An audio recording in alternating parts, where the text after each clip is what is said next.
to ESPN, 888-729-3776. But you made the point because it was put out there by our man, Mark J. Spears of Fanscape, that Kevin Durant, a reunion to the Golden State Warriors, he floated that out there over the week on ESPN radio.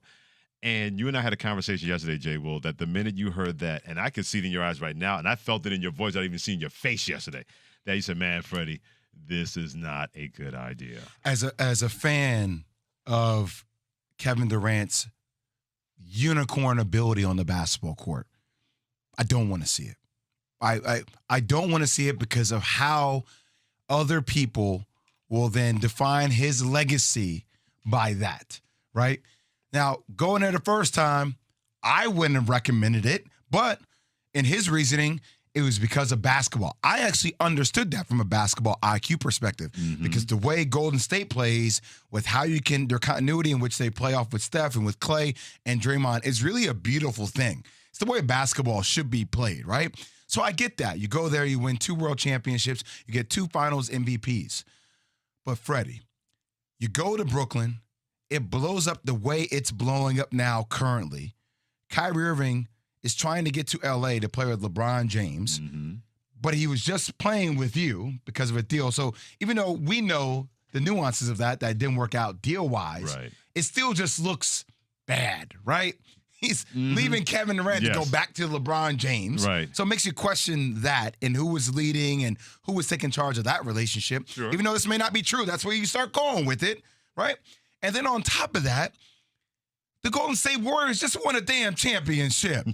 We've seen this before. And you got people out here talking. Key was like, so Key straight up asked me, so what's really the difference between Harrison Barnes and, and Wiggins and KD? He's like, they all got you chips, right? And I was like, oh, Key. Yeah. Key. And we talk about the details, right? Sure. KD's very different. And he wasn't saying that. He knows KD's different, right? Keyshawn busting chops, who knew? It all led to championships. So then people started running with that narrative. I'm like, see, y'all ain't going to do that. I ain't going to allow y'all to do that. Right. But if he were to find a way to go back after so you came here and then you won and you decided to do it, but you can't do it without Steph. You can't do it without Klay or Dre. And now after you saw them win, now you're going to run back with your tail between your legs. Even though we know it's not the case, people will make it out to be that way. Yes. And I would hate that for him individually. I would hate it for him. Here's why you hate it for him. And I'm not trying to speak for another man, but I'm about to speak for another man. I wouldn't let that deal go through.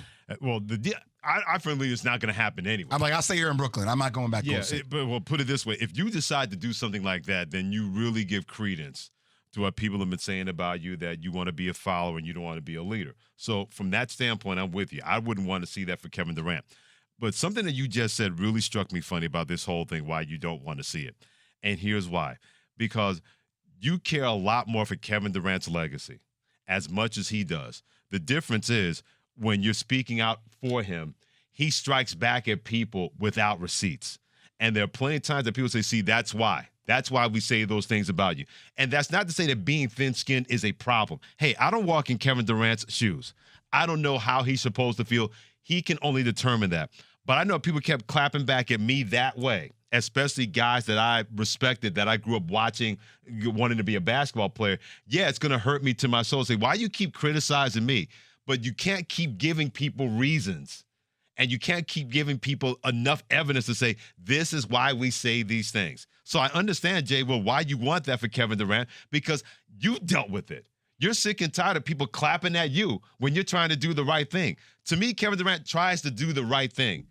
To me, he just goes about it in the wrong way when it comes to his basketball career and his legacy. And here's the problem, though, Freddie, is that now that you're signed to this 4-year deal, and once again, I stated this in the first hour, I am all about player empowerment. Watching what LeBron James has been able to do at multiple franchises, even though it gets difficult, still the success rate is pretty high. Absolutely. Even though right now, they're in a little bit of a quell and people are starting oh, look what happens. Fine, they won your championship 2.5 years ago. I get what have you done for me lately. But I'm looking at the KD situation with Kyrie and I'm saying, man, I wish that there was a way that KD could find a team like a Portland where Dame, who is, granted, when he's not injured, but you know what you're going to get all the time. Oaktown. You know what house. time it is all the time. And there's also a part of me as, somebody that, as I've been around owners, I've talked to presidents of teams, I've thought about going down that direction in my life. There are certain junctures where it's like, yo, man, at the same time, I know you gave me a list of teams you want to go to. I don't have to move you anywhere. And I need you to know what time it is. I know how powerful you are. And if this goes to arbitration, then so be it. But just because you want to be moved, because it didn't work out for what you needed us to do for your teammate, I'm doing what's in the best interest of my franchise. And for me, unless I get a haul back, unless I'm getting 6, 7 first-round picks, I'm getting 2 all-star caliber players, some assortment that looks like that, that is a package bigger than what Minnesota, gave up for Rudy Gobert, you're not going anywhere, man. You're going to be right here. You're going to be a Brooklyn Net until we get the right opportunity. And if we don't, then we're going to have to manage that. And I'm going to challenge you to see how professional are you truly when it comes to, I know how professional you are to basketball, to the game of basketball, but the business of basketball, now I'm going to challenge you to see how professional you are in that regard. Great stuff by Jay Will talking about the future. Kevin Durant, what that future is going to look like. As a matter of fact, in 35 minutes here on Keyshawn, Jay Will, and Max on ESPN Radio and ESPN2, I'm going to find out from Jay Will, what if the Brooklyn Nets don't trade Kevin Durant? That comes you in about 35 minutes. But speaking of Kevin Durant, more of your calls, getting a lot of great reaction from you at 888-SAY-ESPN, 888-729-3776. Which superstar would benefit the most from teaming up with Kevin Durant, and why?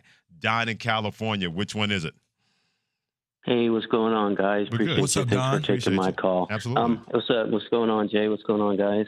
I got a few points if possible. Obviously, I think Memphis, nobody's ever talking about that. If he goes to Memphis with Ja and them, with that culture and what they got going, I mean, I remember the Grindhouse back in the day when Gasol, they'd given the Warriors fits, right? And Curry always has his worst games there.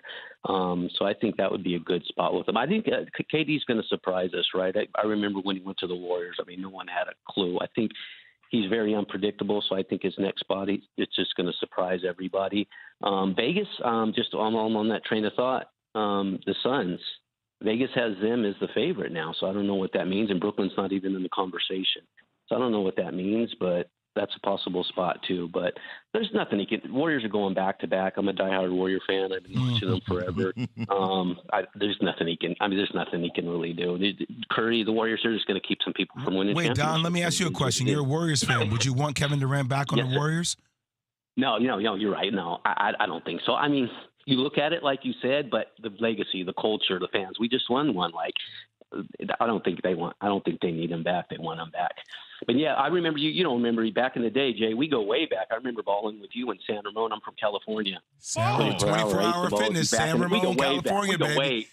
Way back. Yeah, Bishop Branch, way back. You don't remember me, but you can ball. You can still ball, man. You're nice. All right, man. I appreciate that. San Ramon, California, 24-hour fitness. Yeah. My guy, Carl Liebert. Yeah, I consulted for 24-hour fitness for a while, worked out there. What was that run like?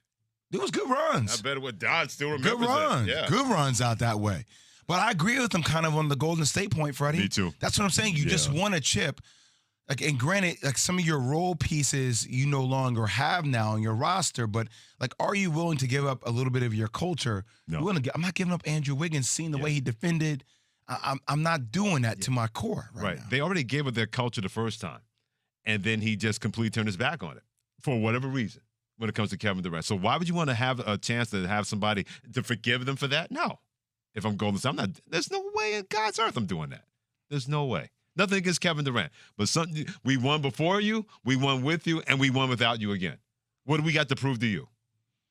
The same. I mean, I get how it works basketball-wise, but culture over everything. Yeah, no doubt about that. Out in the Boogie Down Bronx, which superstar would benefit the most from teaming with Kevin Durant, and why? Hey guys, long time listener, first time caller. Love y'all show, man. What up, Thank baby? You. Appreciate you. I think that for sure, Luka Doncic could definitely benefit the most from Kevin Durant because they have this yin and yang between Luka Doncic is more bubbly, more fun personality, and I think KD needs a little bit of that too because they have some pieces in place where they could have possibly got through it, and now with the departure of Jalen Brunson, KP's gone. They need the size. They need more more firepower on that team, I feel like he'll definitely benefit from Luka. Oh, look, man, I'm telling you, Adi, like the thought experiment of KD and Luka on the same squad, I mean, it has me like a giddy little girl. I mean, to think about what that would be. The GLG, giddy little girl theory. It would be so next level because of the skill set on the court and how Luka is a facilitator. And I agree with what he said personality-wise to lighten the mood for KD. It feels like there's some heaviness that comes with that, right? Heavy is the head who wears a crown. Yeah. But what does Brooklyn get back in return? Like, and that's the biggest thing. When you look at these trades, you're saying, oh, Luka and KD, it sounds great when you have their names together in the bucket. Right. But if you're Brooklyn, what are you giving me back? Other than draft assets, you have nothing to give me back. I don't even care about the draft assets. I like the fact that people are matching up superstars with him that would benefit each other. It's not just, okay, it's just benefiting Kevin Durant or just benefiting the superstar. He said, this is why both would benefit. And we've heard that so far from people, whether it's Luka, Jason Tatum, Damian Lillard. So I get it. In the NBA, things got to match up. I don't mind. And you know me, I'm not a hypothetical person. I don't like fantasy land. I don't mind this kind of fantasy land because of people trying to make sense with reality. The reality is, to your point, what if the Brooklyn Nets don't wind up trading Kevin Durant? And that is something we're going to dive into in about 30 minutes here in Keyshawn, J. Will, and Max. For Jay Williams, I'm Freddie Coleman. But we switch gears to the National Football League. Two quarterbacks are getting a lot of love in before the preseason happens. We wonder if that's actually going to be the case in the regular season.